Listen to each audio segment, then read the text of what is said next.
الله أكبر الله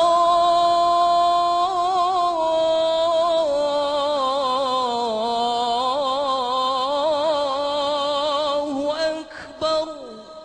Bismillah wa salatu wa salam à Rasulullah. Aujourd'hui, notre frère suisse converti à l'islam, il va nous parler, Inch'Allah, d'une autre miracle scientifique dans l'islam. C'est dans le hadith du prophète Mohammed, c'est lui la grâce et la paix, sallallahu alayhi wa sallam.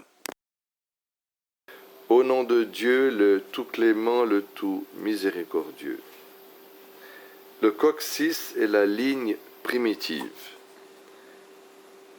L'imam Muslim rapporte selon Abu Huraira que le prophète, prière et salut sur lui, dit « Tout le corps humain est anéanti par la terre excepté le coccyx.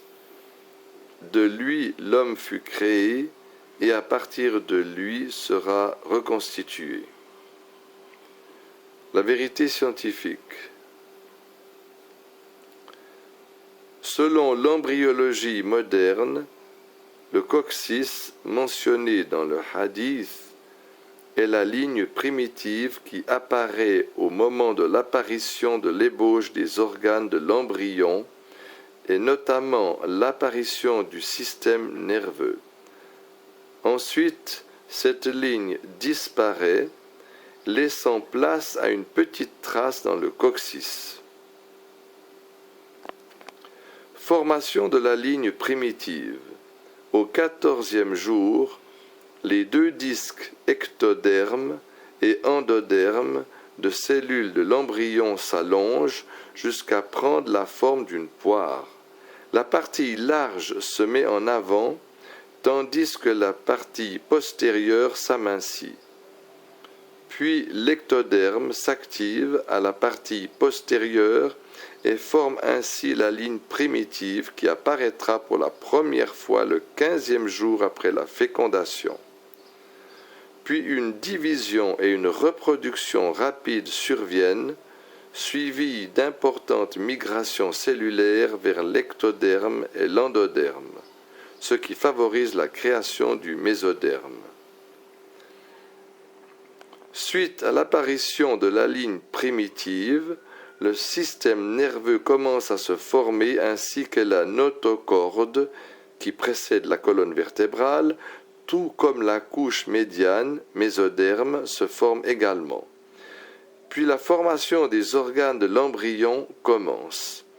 Mais s'il arrive que la ligne primitive échoue à se former, les organes ne se formeront pas eux aussi, ce qui aura pour conséquence que le disque embryonnaire primitif ne connaisse pas la transformation de l'étape de la formation des organes, y compris la formation du système nerveux.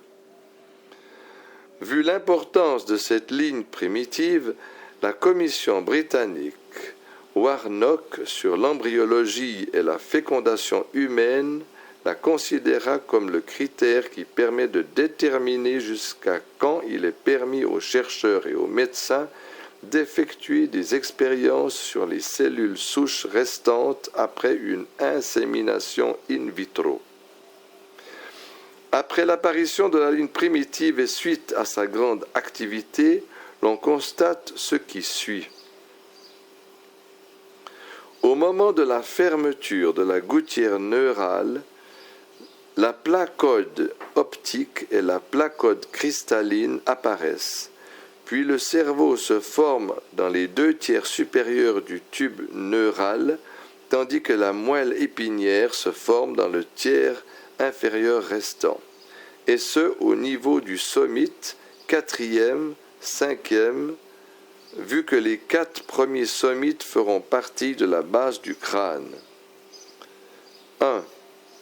La couche mésodermique se forme et se condense autour de l'axe embryonnaire, favorisant ainsi la formation de la colonne vertébrale, les muscles, les ébauches des membres supérieurs et inférieurs et le système squelettique et musculaire.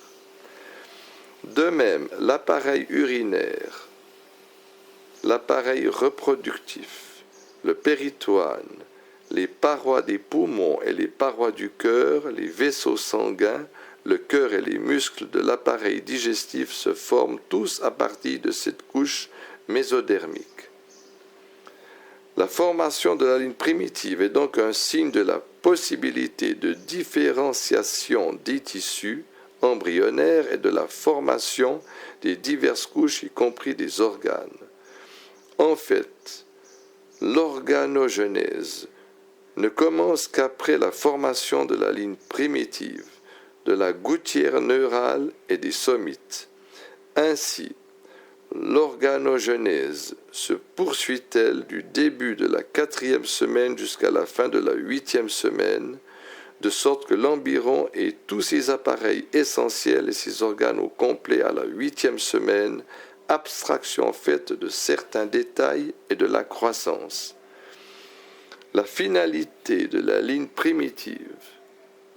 À peine sa mission terminée à la 4e semaine, la ligne primitive commence à s'amenuiser et reste cachée dans le coccyx de l'embryon et du nouveau-né, après quoi il disparaît complètement, laissant une trace invisible à l'œil nu.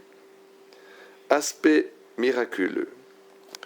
Les hadiths se rapportant au coccyx ont un caractère miraculeux indéniable. L'embryologie moderne démontre que l'homme se forme et croît à partir de l'ébauche du coccyx, que l'on appelle ligne primitive. C'est cette ligne qui pousse les cellules à se diviser, à se spécialiser et se distinguer. Et c'est dans son sillage qu'apparaît l'ébauche du système nerveux, gouttière neurale, tube neural, puis le système nerveux en entier, ainsi que les autres organes. Toute cette ligne primitive subit l'anéantissement, excepté une petite partie qui se confine dans le coccyx. Et plus tard, tel que le prophète, prière et salut sur lui, l'affirme, les êtres humains seront ressuscités le jour de la résurrection à partir de cette ligne primitive.